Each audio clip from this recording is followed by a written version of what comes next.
Well, after yesterday being up and painting the dovecot, I then decided it was a really good idea to cut all the grass, do all the strimming, and I can hardly walk this morning. So I've just been flipped over the front hedge. I find by just keeping it on top of it, it helps.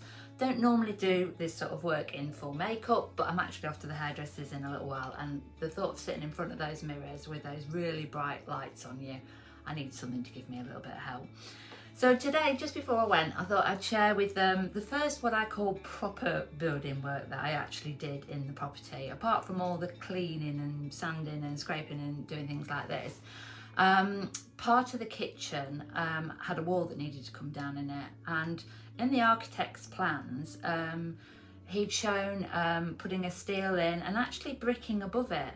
And when he talked through all these things, they all seem really marvellous and great ideas, but until you actually stand in a space, you don't realise how it's going to look. And it would have just cut all the light off and it just wasn't going to work.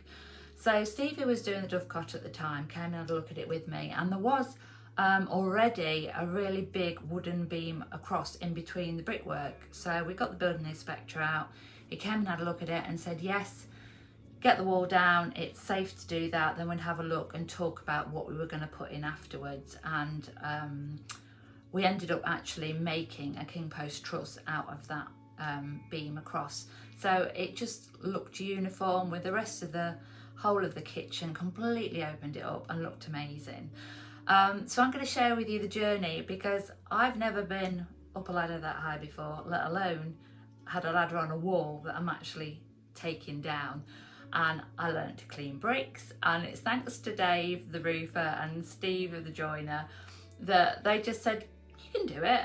Lent me a ladder, told me what tools I needed, didn't even know what a bolster was at the time, but I soon got familiar with one, and I then went on to do. So I'm going to share some of the photos and then I'll tell you how it all turned out at the end.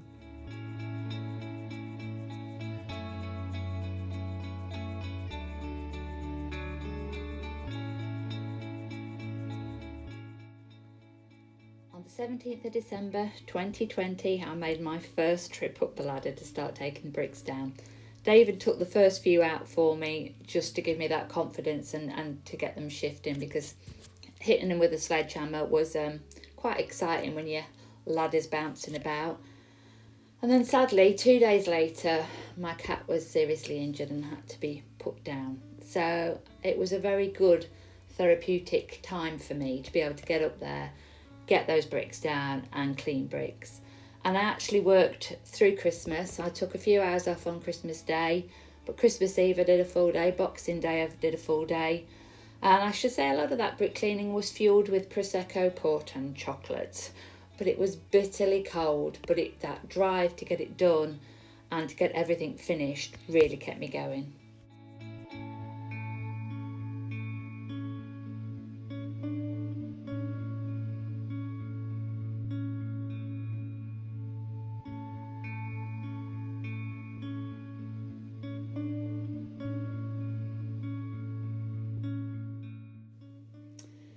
It was about this time that I discovered that actually knocking the bricks down with a sledgehammer was a lot more exciting than actually cleaning them. Cleaning them is hard work, and I had never imagined how many. I used to set myself a goal of 100 a day, and on the days that I did 200, I really felt I'd absolutely smashed it. But little by little, I was starting to see progress. One thing I did learn from my mistakes was I was stacking them all neatly inside because the weather outside was pretty appalling, and then I had to move them again. I have moved those bricks so many times, but the beauty of it was all the ones that were cleaned, every single one of those is going and has gone back into the house. So it's all been recycled and all been reused.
It was during this time that the price of insulation board was actually going through the roof. It had doubled and it was looking to treble. So I bought as much as I could afford because I knew that I got the roof to do next. And I found by standing on it behind the wall, I felt a lot safer as it was starting to come down. So I actually used them as a ladder and a board to work off, and it was a really good time. And the fact that I got them, I was so pleased because the price of them now is incredible to what they were then.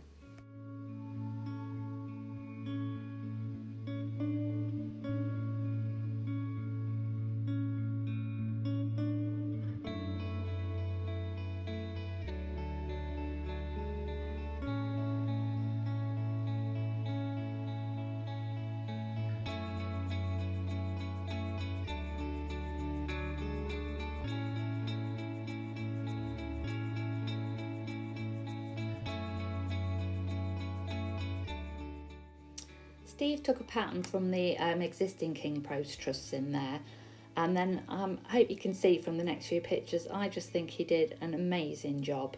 And it's really hard now to actually see which is an original and which isn't. And a local fabricator made the strappings to go on the side, which are identical. And then later on you'll see when I had the actual T-bar fitted as well. But I think he did a great job.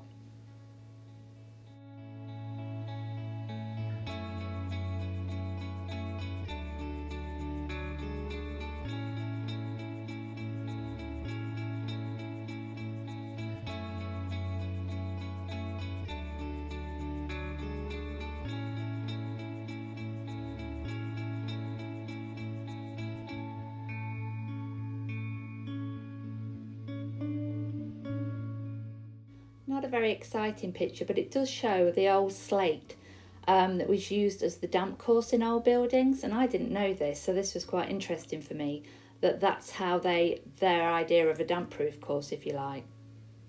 And this is my old pony stable now, all opened up. Gone are the days when little Flicker was in there, and this is actually the back wall of what's going to be the kitchen. So I'd finally got the wall down. So what did I learn from the experience? Well, keeping your hands warm so you don't smack them without realising that that's the lump hammer and you've nearly smashed your fingers to pieces. But after all the cuts and bruises, it was worth it. I actually cleaned 1,396 bricks.